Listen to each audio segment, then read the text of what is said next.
கரூரில் முன்னாள் முதலமைச்சர் எடப்பாடி பழனிசாமியை வரவேற்பதற்காக வைக்கப்பட்ட பேனர்களை அகற்ற முயன்ற அதிகாரிகளிடமும் போலீசாரிடமும் முன்னாள் அமைச்சர் எம்.ஆர். விஜயபாஸ்கர் வாக்குவாதத்தில் ஈடுபட்டார்.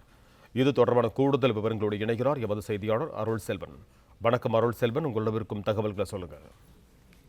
வணக்கம். வரும் 25 மற்றும் 26 தேதிகளில் அதிமுக பொதுச் செயலாளரும் எடப்பாடி எதிர்கட்சி தலைவருமான எடப்பாடி பழனிசாமி அவர்கள் கரூர் மாவட்டத்தில் 2 நாட்கள் சுற்றுப்பயணம் மேற்கொள்ள இருக்கிறாரு. 4 தொகுதியில் 2 நாட்கள் 4 தொகுதியில் அவர் சுற்றுப்பயணம் மேற்கொள்ள இருக்கிறாரு.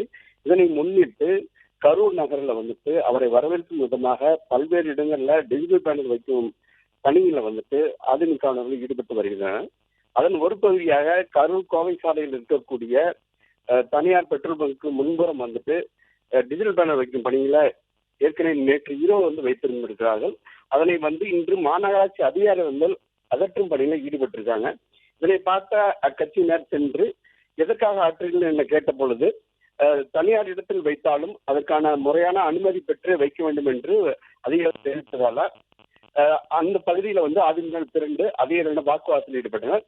தகவல் இருந்து அங்கு வந்த முன்னாள் அமைச்சர் எம்.ஆர். விஜயபாஸ்கர் அதிகாரிகளிடமும் பாதுகாப்புக்காக வந்த போலீசாரிகளிடமும் திமுக சார்பில் வைக்கப்பட்டிருக்கிற டிஜிட்டல் பேனர்கள் அனுமதி பெற்று வைத்திருக்கிறார்களா, அவர்களை அகற்றிய பிறகு எங்களிடம் சொல்லுங்கள், எங்கள் பேனரை நாங்களே அகற்றிக்கொள்ளும் என்று அவர்களிடம் வாக்குவாதத்தில் ஈடுபட்டதால அந்த பகுதியில் சிறிது நேரம் பரபரப்பு ஏற்பட்டது.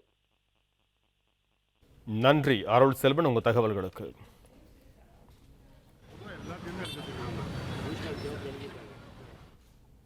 பிளே ஸ்டோர் மற்றும் ஆப் ஸ்டோரில் இருந்து பாலிமர் செயலியை QR கோடு மூலம் பதிவிறக்கம் செய்யுங்கள். செய்திகளை உடனுக்குடன் பெறுங்கள்.